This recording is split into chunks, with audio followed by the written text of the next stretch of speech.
السلام عليكم ورحمة الله وبركاته. ازيكم يا حلوين؟ عاملين ايه؟ يا رب تكونوا بخير. انا نهى، دي قناتي. اتمنى يا رب الفيديو النهارده يعجبكم. النهارده جايلكم بوصفة حلوة قوي قوي قوي. بس قبل ما نبدأ الفيديو اتمنى يا رب تعملوا لي لايك وتشتركوا في القناة وتكتبوا كومنت حلو من قلبكم.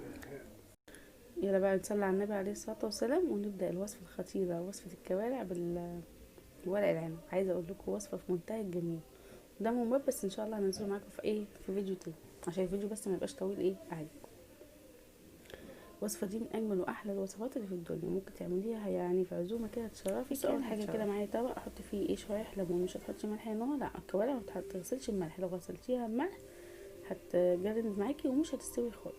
هقطع بقى في الطبق الليمون، وهنا معايا شفره عشان انضف بيها الكوارع بتاعتي. دي احسن طريقه ان انا انضف بيها الكوارع. دي احسن طريقه بصراحه انا لقيتها، وما تخليش فيها اي حاجه خالص مش مستحبه.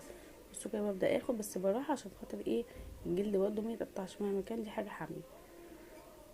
ولو يعني علقت مني كده، حاولي تنضفي ما بين الشفر. نتفت بقى كده بقت زي الفل معانا. نقعتها في الليمون ونسيبها كده حوالي ساعه ساعتين. وبعد ما تنقع هبتدي ان انا اغلي لها الميه بتاعتها. بس قبل ما نغلي الميه، عقبال ما الميه تغلي، تعالي نقطع البصل. معايا بصلتين كبار او 3 على حسب ما انت عايزه، وربع كوبايه زيت، وانزل عليهم نص معلقه سكر، واقلبهم لغايه ما ياخدوا اللون اللي انا عايزاه. هنا الميه كانت غليت، جبت الكوارع بتاعتي وهبتدي انزل بيها. بس عايزه اقول لكم على معلومتين كده في الكوارع. الكوارع لازم تبقى صغيره، وتبقى تعرفي ان هي صغيره من العظمه بتاعتها. هتلاقي العظمه بتاعتها لونها موف كده زي ما انتم شايفين. شوفوا لون العظمه، لونها موف كده، ويعني مش مصفرة ولا مخضرة ولا مزرقة ولا كده، لا اللون الحلو اللي انتوا شايفينه ده كده تبقى الكوارع صغيرة وحلوة. هتشتري كمان الكوارع الأمامية. تقولوا عايزة اللي قدام، مش عايزة الكوارع الخلفية، عايزة الكوارع الأمامية عشان تستوي معاكي بسرعة وتبقى ملزلزة كده وتبقى تبقى حلوة. هننزل بقى بالكوارع بتاعتنا في الحلة بتاعتنا. تاخد أول، بصوا لون العظمة هو ده اللون اللي احنا عايزينه. اللي هننزل بقى بالكوارع بتاعتنا في الحله. هتاخد يا دوبك من 5 ل10 دقايق بس كده غلوه. متقلقوش، مش هتطلعي السمنه اللي فيها ولا اي حاجه، هي بس هتطلع كل بس نسبه الزفاره اللي فيها. وبعد كده هناخد الميه دي كده كلها ونرميها. وبعد كده نغسل الكوارع بميه سخنه، اوعي تغسليها بميه ساقعه. عايزه اقول لكم كمان هحط قشر الليمون مع اول غلوه عشان خاطر تديها زي يعني تشد منها اي برضه ريحه زفاره. وهسيبها تاخد الغلوه بتاعتها. هنا بقى معايا يعني كيلو قوطه كده. هبدا ادوبه في الخلاط مع قرنين فلفل سبايسي، ومكعبين مرقه دجاج. هضربهم في الخلاط، وحطيت الفلفل الاسود حصى عشان يديني طعم اقوى. هنا الكوارع هي غليت معايا، شايفين الرغوه؟ شلت كل الرغوه دي وهبتدي اطلع الكوارع. هنا كمان التسبيكه خدت لون البصل بتاعي. هنزل عليه بالطماطم اللي انا ضربتها ضرب متقطع عشان تبقى عامله زي زي الكبه. لو عندك كبه اضربيها في الكبه او ابشريها. نزلت عليه بمعلقتين صلصه بس كده، وهسيبها تتسبك. هنا الكوارع اهي هطلعها، وهبتدي ان انا اغسلها بميه ساقعه. بصوا هنا كنت حطيت اغسلها ميه سخنه. هنا كنت سخنت ميه هي سخنه، وابتدي ان انا اغسلها. وبعد كده غسلتها وصفتها، وبعد كده نزلتها في الميه السخنه اللي انا كنت غليت. بس كده، وهسيبها حوالي بتاع ربع ساعه كده عقبال ما تسخن. وبعد كده هنزل عليها بقيه الحاجات. هنا بقى معايا ورق العنب، حاطه له ميه سخنه، نزلت بيه كده. ببقى مفرزاه ان شاء الله هفرزه معاكم بعد كده. هنا بقى وهسيبه يغلي.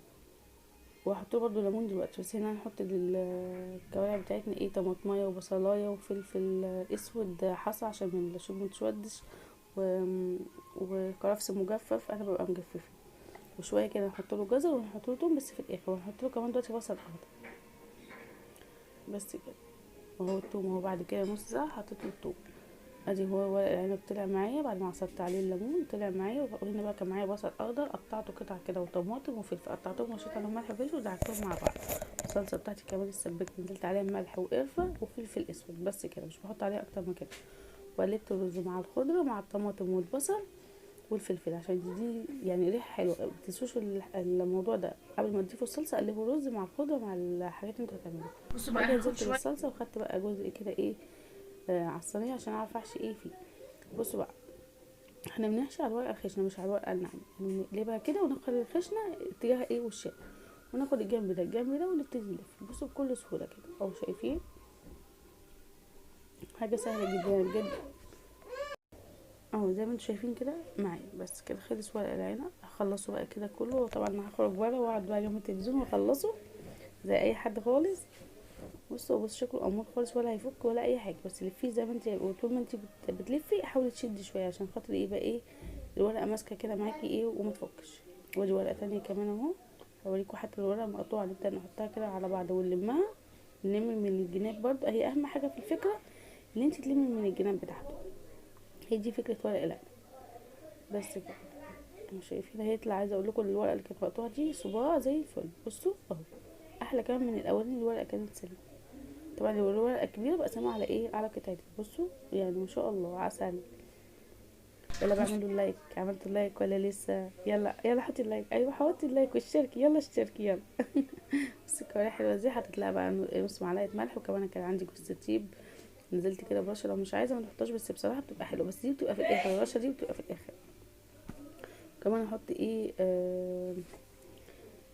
قرفه، عود قرفه عشان بس يديني طعم كده من بعيد. وبعد خلاص بقى انا خلاص هطفي، هحط فلفل اسود عادي مطحون عادي. طب ليه؟ خلاص هو مش هيغلي فالشوربه مش هتسود ولا حاجه.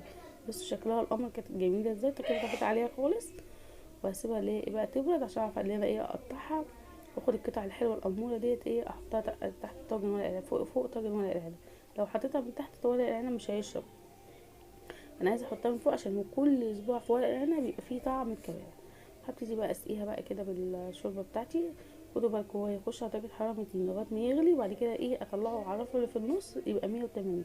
بس كل ما الاقيه يشرب الشوربه هبتدي اديله شويه كمان عشان خاطر يبقى ايه مسقسق كده وجميل. ماشي، لو انتوا بتحبوه يعني طري شويه، لان انا عن نفسي ببقى يعني بحبه كده يبقى ايه الرز يبقى متشرب حلو. بس كده الاكله بتاعتنا خلاص طلعت بعد ما خدت ساعه في الفرن، عشان دي طبعا طاجن صغيره، وطبعا على حسب الطاجن بتاعك، وطبعا كده الكوارع مستويه فمش هياخد معاكي اي وقت. خرجتها بعد ساعه، ده تقريبا خد معايا ساعه، ومضطرين دول خدوا ساعه عشان كل شويه ايه على نار واطيه 180. وبعد كده ايه غطيتهم وسويت. اشوفكم بقى في فيديو جديد يا حلوين. يا رب يكون الفيديو عجبكم، واتمنى يا رب تجربوه وتعملوا لي بقى ايه شير ولايك واشتراك في القناه.